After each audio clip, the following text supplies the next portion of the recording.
In a quiet town, Margaret lived alone with her only son, Daniel. Margaret had been a widow for years, ever since Daniel was a little boy. The moment her husband died, she vowed to pour all her love, energy, and attention into raising Daniel. He became her world, her purpose, and most importantly, her possession. As Daniel grew older, he was everything Margaret had dreamed he would be: handsome, kind, and full of potential. But Daniel also had dreams of his own, dreams of finding love, starting a career, and building a life outside his mother's watchful eye.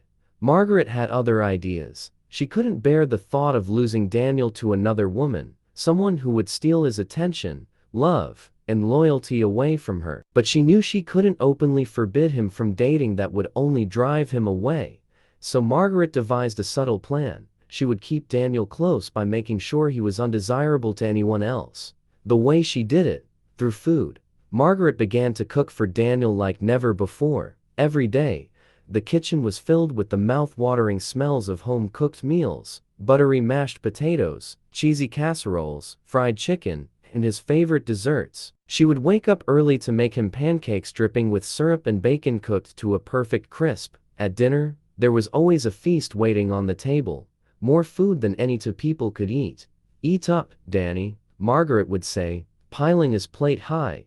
"You need your strength. You've been working so hard. At first, Daniel didn't think much of it. He loved his mother's cooking. It was comforting, familiar, and made him feel cared for. But Margaret's meals weren't just about filling his stomach. They were about keeping him dependent on her. She made him his favorite dishes, every meal rich and heavy, filled with more calories than he needed. As weeks turned into months, Daniel's appearance began to change. His once athletic build softened, and his clothes became tighter.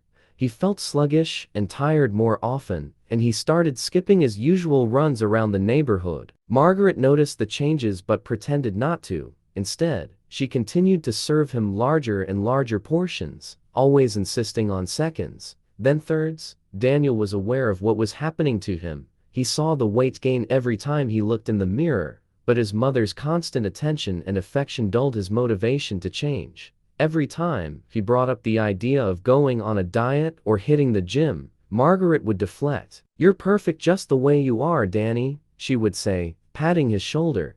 "Don't listen to anyone else. You're my handsome boy."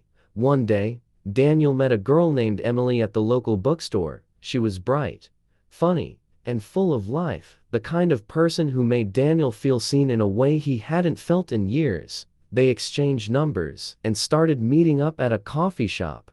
For the first time in a long time, Daniel felt like himself again. He even started thinking about losing weight, feeling inspired by Emily's energy and positivity.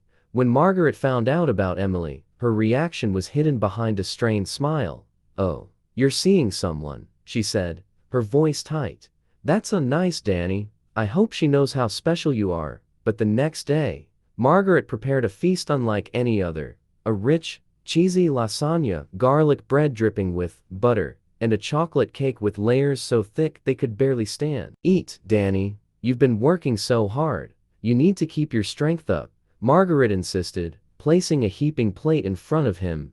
Daniel hesitated, but he couldn't resist his mother's pleading eyes. He ate, and he ate, until he felt heavy and sick. Margaret's subtle manipulation didn't stop there. Whenever Daniel mentioned Emily, Margaret would find ways to make him feel guilty for spending time away. "You've been gone a lot lately," she'd say softly, her voice laced with sadness. "I miss our time together.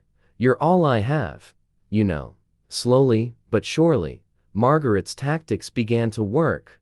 Daniel started to pull away from Emily. He canceled dates, made excuses about being too tired, and stopped picking up her calls. His weight continued to climb, and with it, his confidence sank. He convinced himself that no girl like Emily would ever truly want to be with someone like him, and Margaret was always there to reaffirm that belief with another meal, another dessert, another night in front of the TV together. Years went by, and Daniel became a shell of the man he once was. He no longer looked in the mirror, no longer dreamed of a life beyond his mother's home. Margaret had him exactly where she wanted him: too overweight, too insecure, and too dependent to leave. One evening, As Daniel sat alone in his room, he scrolled through old pictures of himself. There he was, smiling and full of life, with friends, on dates, living the life he'd once envisioned. He realized then that he had lost himself somewhere along the way, buried under layers of comfort food and his mother's possessive love. Margaret, satisfied, continued to cook. In her mind, she was just doing what any loving mother would do, keeping her son close, keeping him safe. She never understood the weight of what she had done, the invisible chains she had wrapped around him, link by link, meal by meal. Daniel, trapped by his own mother's twisted version of love, watched his life slip away, buried under the weight he could no longer bear. Margaret had succeeded. Daniel was hers, forever bound to a home where the food was plentiful, but freedom was in short supply.